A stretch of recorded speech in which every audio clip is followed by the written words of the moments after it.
ಎಲ್ರನ್ನು ಕಚ್ಚಿ ಸಾಯಿಸೋಂತ ವಿಷ ಸರ್ಪ ಬಂದ್ಲು.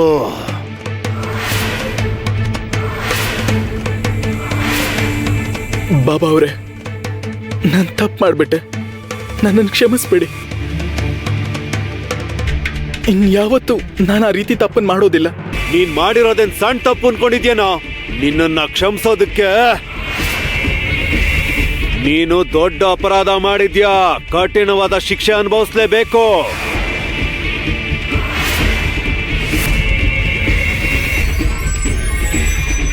ಅವಾಗ ನಿನಗ್ ಬುದ್ಧಿ ಬರುತ್ತೆ, ಇನ್ನೊಂದ್ಸಲ ಈ ತರ ತಪ್ಪು ಮಾಡಲ್ಲ. ಮಹಾಕಾಳನಿಗೆ ದ್ರೋಹ ಮಾಡಿದ್ಯಾ.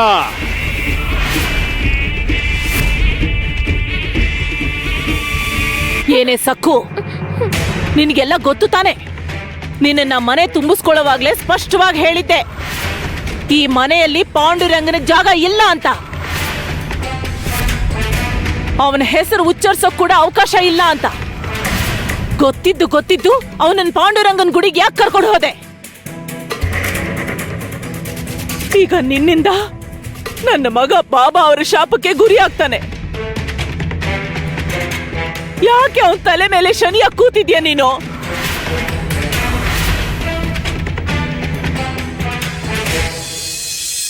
ದಯವಿಟ್ಟು ನೀವು ಅವ್ರಿಗೆ ಶಿಕ್ಷೆ ಕೊಡಬೇಡಿ. ತಪ್ಪು ಮಾಡಿದ್ದು ನಾನು, ಅವರು ನನಗೋಸ್ಕರನೇ ಗುಡಿ ಒಳಗೆ ಬಂದರು. ನೀವು ನನಗೆ ಶಿಕ್ಷೆ ಕೊಡಿ, ನಾನು ಪ್ರಾಯಶ್ಚಿತ್ತ ಮಾಡ್ಕೋತೀನಿ. ದಯವಿಟ್ಟು ನನ್ನ ನಂಬಿ. ಇದರಲ್ಲಿ ಅವ್ರ ತಪ್ಪೇನೂ ಇಲ್ಲ, ತಪ್ಪೆಲ್ಲ ನಂದೆ. ನೀವು ನನಗೆ ಶಿಕ್ಷೆ ಕೊಡಿ. ಸರಿ, ನಿನ್ಗೆ ಶಿಕ್ಷೆ ಕೊಡ್ತೀನಿ.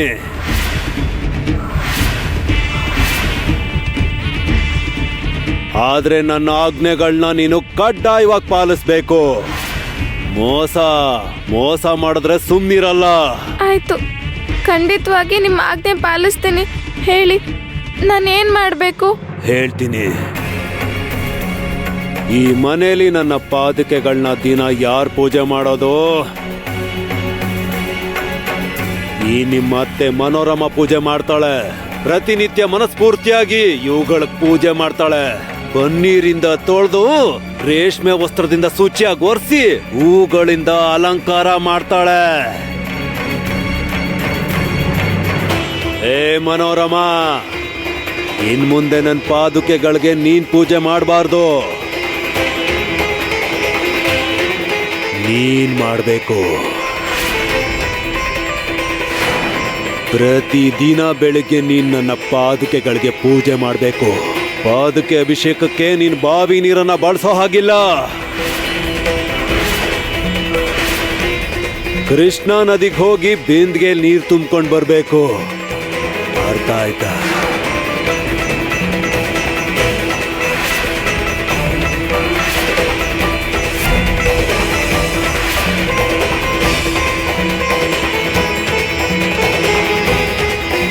ಪ್ರತಿದಿನ ತಪ್ಪದೆ ಪೂಜೆ ಮಾಡಬೇಕು. ಈ ವ್ಯಕ್ತಿ ನನ್ನ ಪಾಂಡುರಂಗನ ದ್ವೇಷಿಸ್ತಾನೆ. ಇವನ್ ಪಾದುಕೆಗಳಿಗೆ ನಾನು ದಿನ ಪೂಜೆ ಮಾಡ್ಬೇಕಾ? ಆದ್ರೆ ನಮ್ಮ ಯಜಮಾನ್ರಿಗೆ ಶಿಕ್ಷೆ ಆಗ್ಬಾರ್ದು ಅಂದ್ರೆ ನಾನು ಇವನ ಆಜ್ಞೆನ ಕಡ್ಡಾಯವಾಗಿ ಪಾಲಿಸ್ಬೇಕು. ಇಲ್ಲ ಅಂದ್ರೆ ಇವನ್ ನನ್ನ ಯಜಮಾನ್ರಿಗೆ ಶಿಕ್ಷೆ ಕೊಡ್ತಾನೆ. ಪ್ರತಿದಿನ ನಾನು ನಿಮ್ಮ ಪಾದುಕೆಗಳಿಗೆ ಪೂಜೆ ಮಾಡ್ತೀನಿ. ನೀವು ನನ್ನ ಯಜಮಾನ್ರಿಗೆ ಶಿಕ್ಷೆ ಕೊಡಬೇಡಿ. ಬಿಂದಿಗೆ ತಗೊಂಡ್ ಬನ್ನಿ.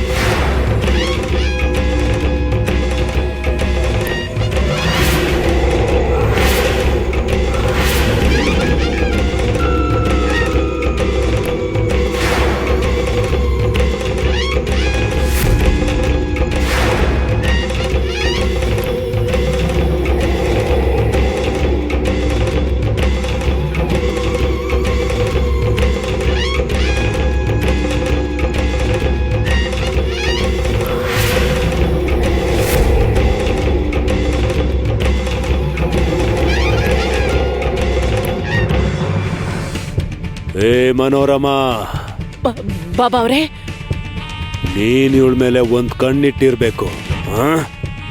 ಸರಿ ಬಾಬಾ ಅವರೇ. ನೀನ್ ಸೊಸೆ ತಪ್ಪು ಮಾಡಿದ್ರೆ ಶಿಕ್ಷೆ ನಿನಗಾಗತ್ತೆ. ಬಂದ್ಲು, ಕೊನೆಗೂ ಈ ದಾಸಿ ನನ್ನ ಪಾದಗಳ ಹತ್ರ ಬಂದ್ಲು.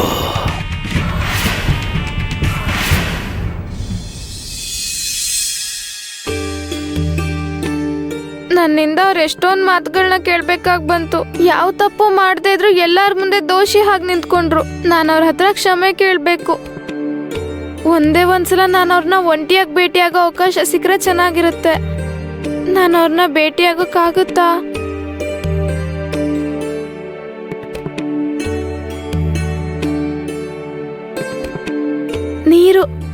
ನೀರು ಕೊಡೋ ನೆಪದಲ್ಲಿ ಹೋಗ್ತೀನಿ.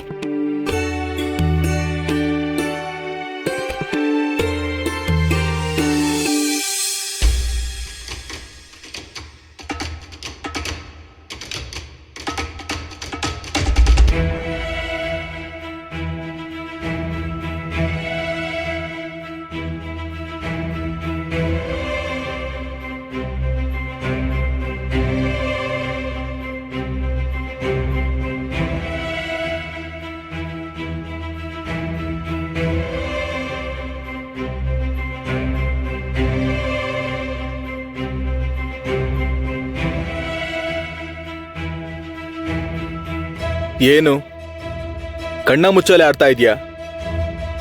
ನಾನು ನಿನ್ನ ನೋಡಾಯ್ತು. ಇಲ್ಲಿಗೆ ಬಂದು ನಿನ್ಗೇನ್ ಬೇಕು ಅಂತ ಹೇಳು.